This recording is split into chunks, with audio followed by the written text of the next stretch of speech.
I was a junior in high school. I had just finished my junior year, and she and her club organized and planned a skating party to Lima, Ohio at the Dixie roller rink.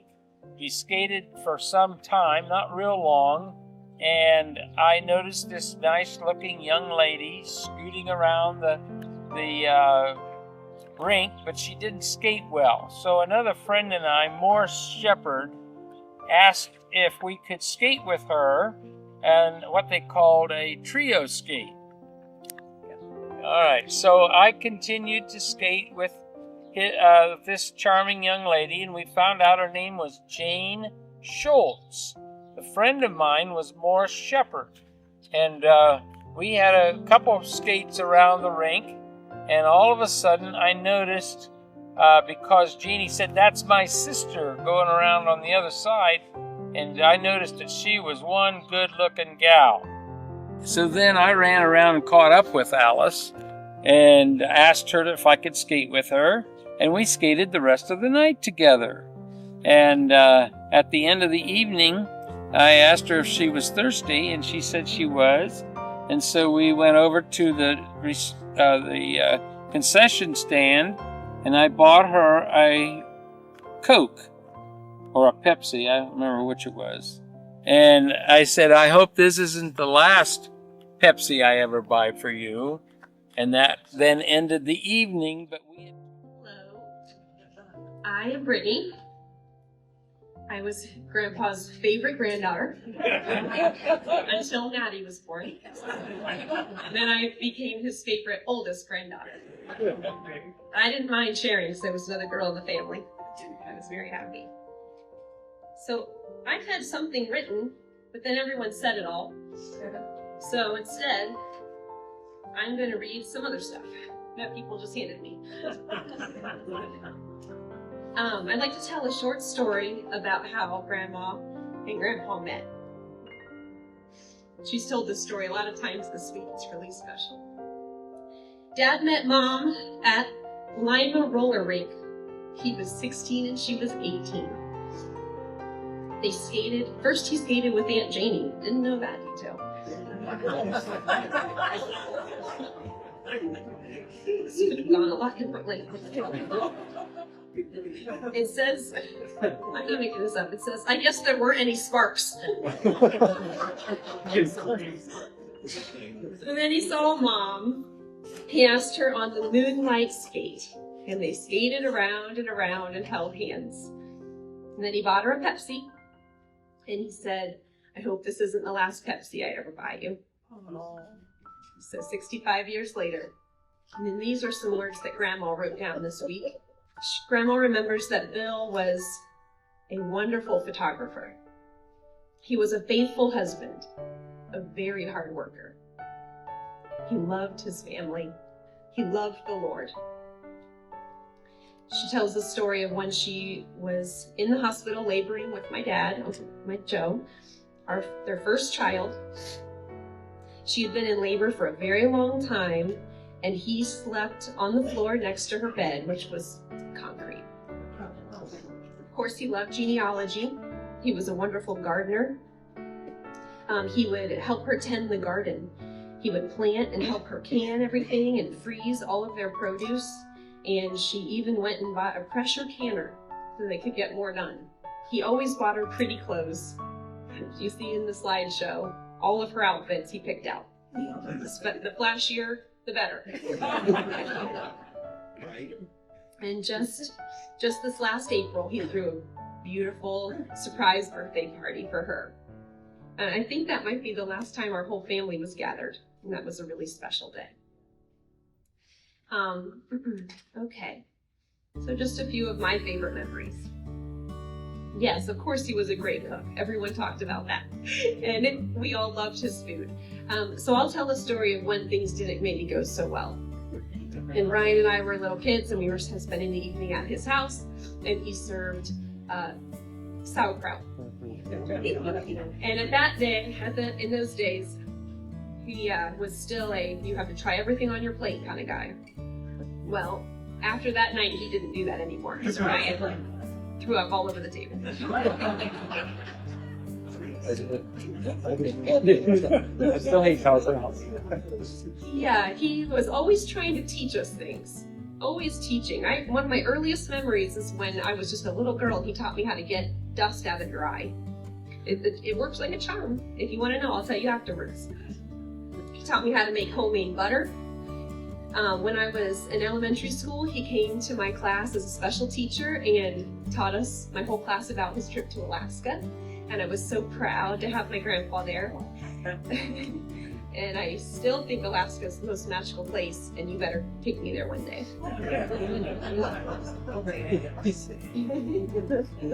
He took me to the East Coast and he showed me the wild ponies of Chincoteague. He took us boating and fishing on the Florida Gulf and let me drive the boat. One time I needed a ride to work when I was about 15 and I had my temps. I don't know where Mom and Dad were, but he was on duty. So he drove out and got me. He got there 20 minutes early, blared on the horn, got around into the passenger seat, buckled in, and I came out all a tizzy because I was 15 and I wasn't ready yet. And I was like, he drove up in that great big blue van that he had. And he wanted me to drive. He said, I've never driven anything like this. I can't do it. And you know what he did? He just sat there, stone cold, would not even look at me, no acknowledgement. He didn't even say anything. He just said, you're driving. So I did. You couldn't break him down. Of course he loved people. I heard a quote somewhere, life is relationships. Everything else is just details. And that was Grandpa. Amen. Everywhere he went, he made new friends. Everyone in this room, he sat down and talked to at one point, I'm sure. He saw you. He wanted to know your story. He wanted to know how you ticked, who God made you to be. He saw each person, and he never forgot a detail. Of course, he loved us grandkids the most. Each one of us. He was always keeping up with what we were doing. We started dating somebody. He started their genealogy right away. Which was good, because you don't want to date your cousin and not know it.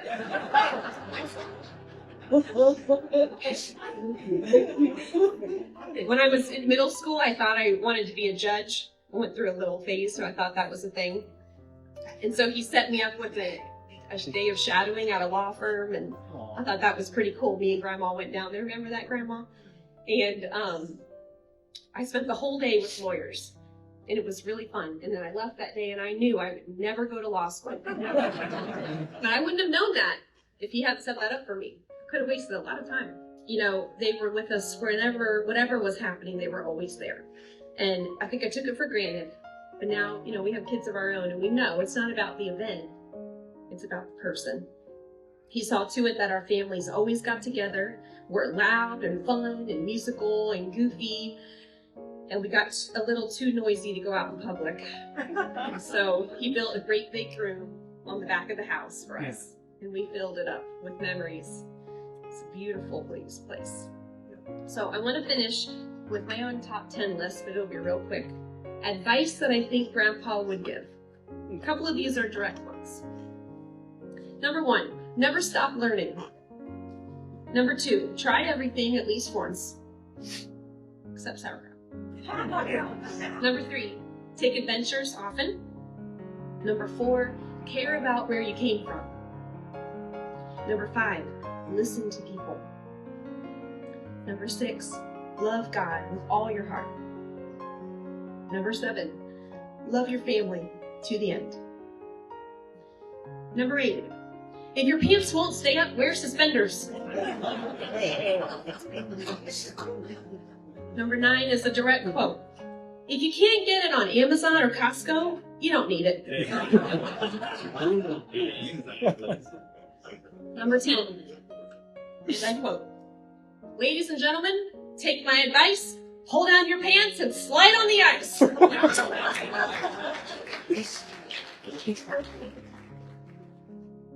One of his great accomplishments, and I don't know if this was in the list or not, but he was a businessman.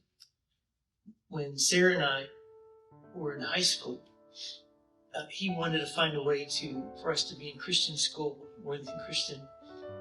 And so he continued to work during the day and started a photo lab at night. It's processing E4 slide film. By the way, I can't look at y'all. You can do it. He started that business, never had done any of that in his life. He learned how to process in a black room. And he had a successful business that put us able to pay for Christian school for 2 years before Sarah and I both went to Fort Hays Career Center. Later on, all the boys went through it as well. That was an amazing thing. The greatest thing I want to just share with you, this was Saturday night, and Dad just reminded me of this. And I was frantically writing this down on my phone, on my notes, and my thumbs were flying. He reminded me that when he was in the first grade, I have a lot of holes in my mouth right now. Grandma Krause made sure he went to Vacation Bible School his first grade year there in Ada. So that was his first exposure to the Lord. And later on, as a young adult, he walked the Billy Sunday Sawgrass Trail. Thanks to Virgil and Helen Mauser. Made sure he got his butt up there. Except the Lord. Around that same time, Mom walked the Ford Philpott Trail. Because of Aunt Joe and Uncle Josh. Ann and Uncle Joe made sure that she got saved. Here's the hard one I have to read. So in spite of, Dad said, all of my personal shortcomings, I made sure to raise my kids in the church. That goal was accomplished. Here's the hard one. Oh, and I mean another one. This was from Dad's Christmas letter, 2020. Long letters. Now that we're in the last quarter of our life, this farm boy has accomplished more than I ever thought I could dream possible.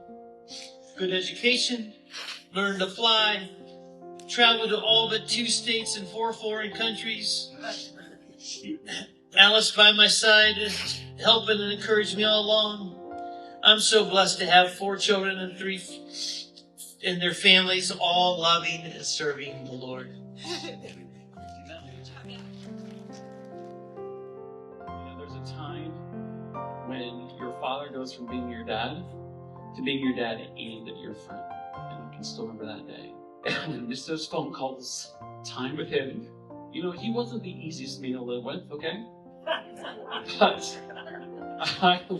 that's growing up, not now, of course, it's been awesome, but, you know, growing up, you know, of course, I was a teenager, so I was bullheaded too. I get that. But he was there, you know. I struggle with what to say today, so I'm gonna list the top 10 things I want to get today, okay? And that's all I can it's the best I can do about my father. Number 10. This little photo lab he just mentioned, he was an entrepreneur, but again, a lot of this you're going to hear me say is just I love being with him. Okay, those were 2 years that he was so busy, and I remember just sitting in his little photo lab on the floor, or going to this lab and watching him create was just, to me in 3rd grade, was just mind blowing. I just wanted to be next to him. Number 9, his photography to this day is incredible. He was an artist. He would never tell you that, but he was so creative. If you saw my dad, you would always see a camera just sitting on his stomach, you know, taking pictures. And I've been looking at pictures all week, and it's been so cool. Wood together, Taylor. That's right, wood. We did a lot of wood, 6 or 7 cords we would cut. Dad got really ticked off the electric company because they kept upping his prices. He said, that's it. I'll turn off my electric. We're going all heat with it. And so our upstairs was freezing cold while downstairs was extremely hot because of that wood stove. But dang it, we were warm, and he just stuck his, nose up in the air to the electric company. And it was awesome. But that wood also that we would cut, he made sure that I was able to use some of the money to buy my first car. Okay? My first saxophone. Because I love playing sax. He made sure that money went to that to help me out. And I still remember that first car. that first saxophone because we sold a lot of wood, thanks to my dad. Number 7, fishing. Where do I even start with fishing?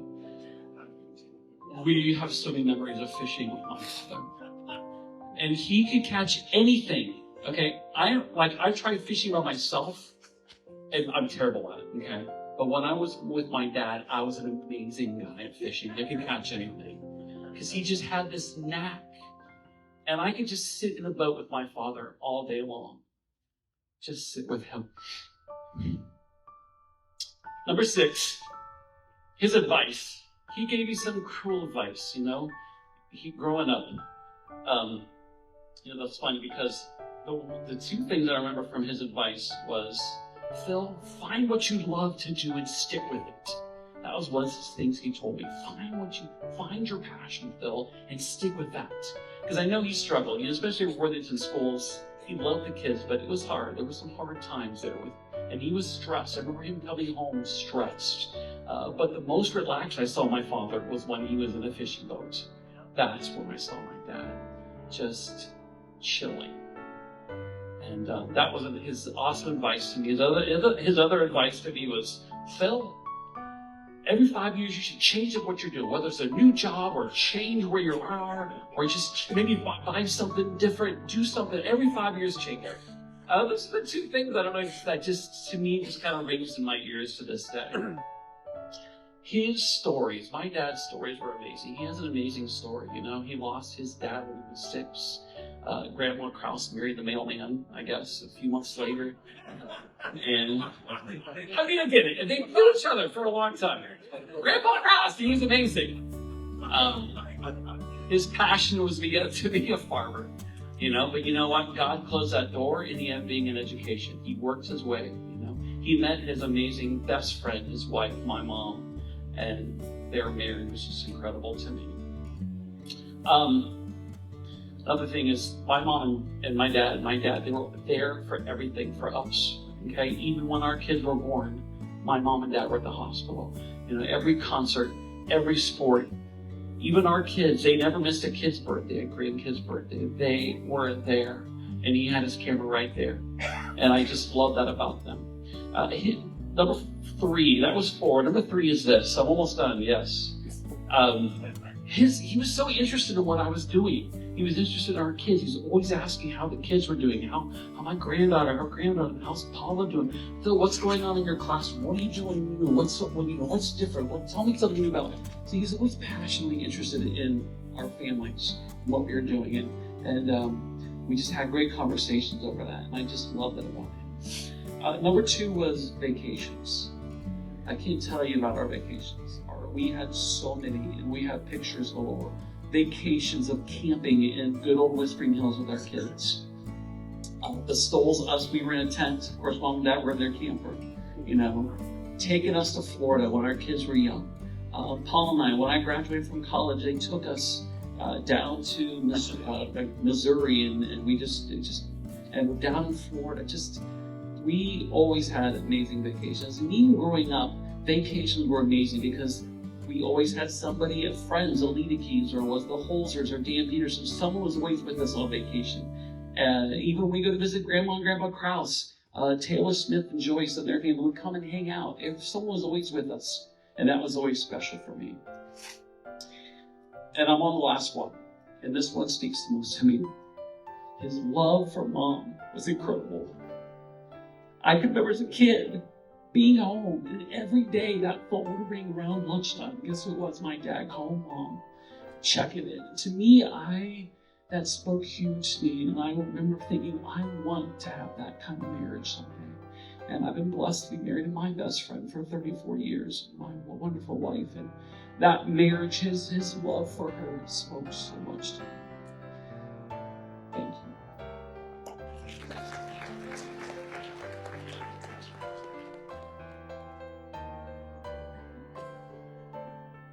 Words cannot begin to express what a blessing it is that all of you took time out of your weekend to come and honor a life well lived. I want to see if any of these things may jog a memory or two. So, maple syrup, apple cider, applesauce, Concord grape jelly, homemade bread, homemade root beer, pickled watermelon rind.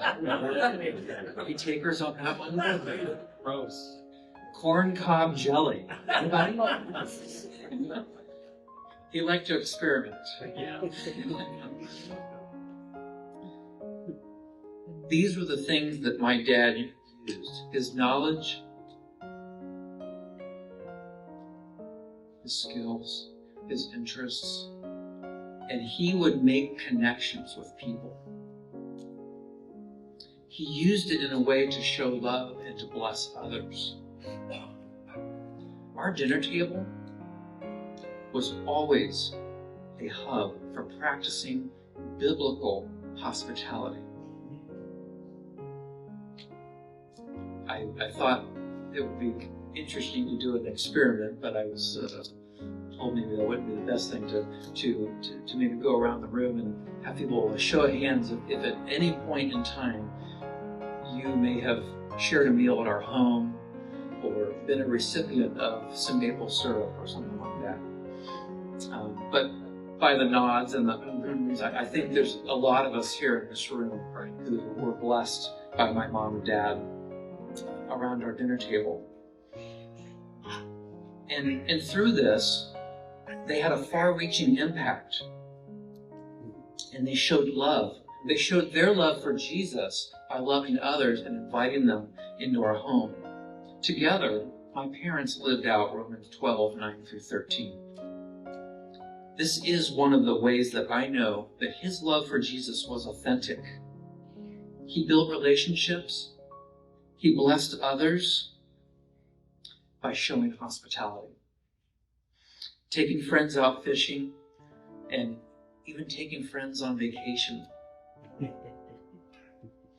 I have so many fond memories of neighborhood parties, choir and orchestra parties, family gatherings, Sunday meals with pastors, teachers, and friends.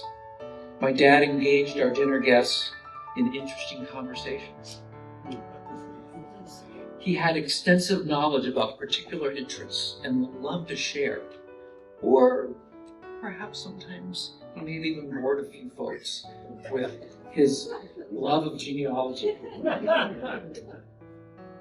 Speaking of genealogy, he planned many of his vacations and day trips, countless day trips, going around, visiting cemeteries and family reunions with the hope of finding connections to all of his family members. But the story that I will always cherish most, and I leave you with today, is the time that we traveled with them down to Georgia so that he could spend an entire day with people that he found out later we were not related to.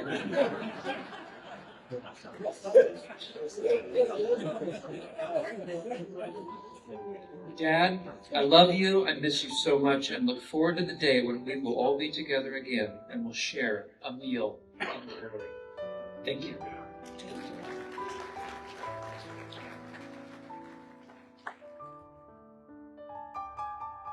I'm Jake's brother, so I love Jake. That's beautiful. I have been blessed to have so many great men in my life. My father, my uncles, pastors and mentors, and especially both my grandpas. My grandpa Stoll, who passed away just this past Monday, was one of those great men. He was a man with just so much, just growing up, every time we would go over to Grandma and Grandpa's house, we'd knock on the door, and then we'd hear this big, like, "Hey," or "Come in." Usually when you came in, you put your shoes down, you'd start walking through the hallway, you see all these pictures on the left-hand side. And it was all of his kids and grandkids. And he was so proud of all of us. You walk through the hall and you turn into the kitchen, you usually smelled something. Because there was a good family gathering, a big family gathering. You saw Grandma and Grandpa working hard in the kitchen for us. Those were great times. Also, when you go into his family room, you'd see all the pictures. Still more pictures of the adventures that Grandma and Grandpa had. And the stories that he told from that. His basement was a museum in itself. There were artillery guns all over the place, cameras from every generation. It was a mystical, magical place. It was so much fun growing up and going to Grandma and Grandpa's house. I was so blessed. Those were some of the best times for us grandkids. So many adventures. I'm hoping that in heaven I'll be able to go to Grandpa's big house and be able to see him in heaven, be able to hear his beautiful voice say, hey. And I know that he is in the house of the Lord today. He is in the house of the Lord. So, just like Grandpa said before he would say goodbye to all of us grandkids, I'll see you around like a meatball. Yeah. Love you, Grandpa.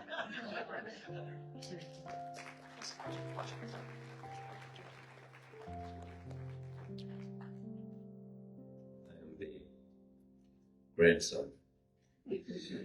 I wrote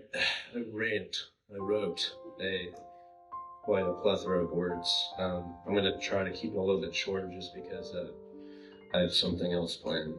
Thanks for all coming out, by the way. It means a lot to us and our family. My grandfather was someone that I looked up to my whole life. He is someone who could always talk to and someone to make you laugh and teach you a lot about stuff that you probably didn't know that you even knew. I have a big love for fishing because of him. It is like one of my most happiest things to do. Brings me a lot of happiness, and he taught me how to not be scared of the worm, like my brother. Just kidding. I was able to go and visit him with my mom and dad, and it was a little difficult, but we were able to sing some of his favorite hymns, and I got to pray over him.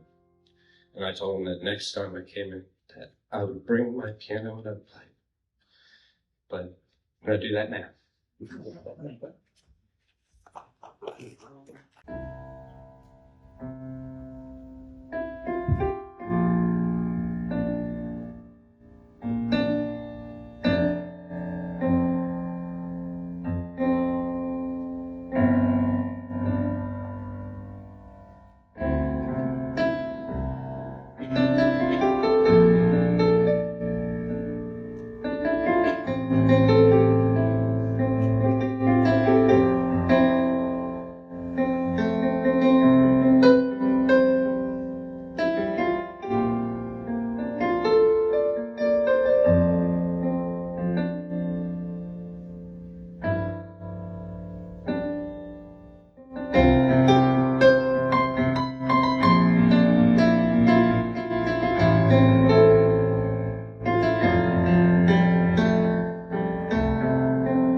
Good afternoon. I'm the son of David, the youngest. Grandpa was a very special person to me. I spent a lot of time with him, and looking back, those were some very cherished and formative memories for me. He would substitute in the library at Worthington Christian, where I'd gone my whole life. And when he would do that, he would take me home from school. And we'd stop at Wendy's and get a frosty. To this day, that's like my favorite, like, fast ice cream. It's amazing. I remember he was so very generous with his time, his tools, generators, and his love for all of his grandchildren. No matter what we did, we'd always be there for us But the most influential thing in my life was his service to this country. He joined the Ohio Army National Guard, and he was in there from 1957 to 1963. Obviously, I followed in his footsteps a bit. He would tell me about the story of how he almost went to war in Cuba. They ended it right before he got there. Service to this country was ingrained in me from a very young age, and I owe it all to him. He'll be greatly missed by all of us. And I can't wait to see him again, when he can literally show me everyone that I'm actually related to face to face.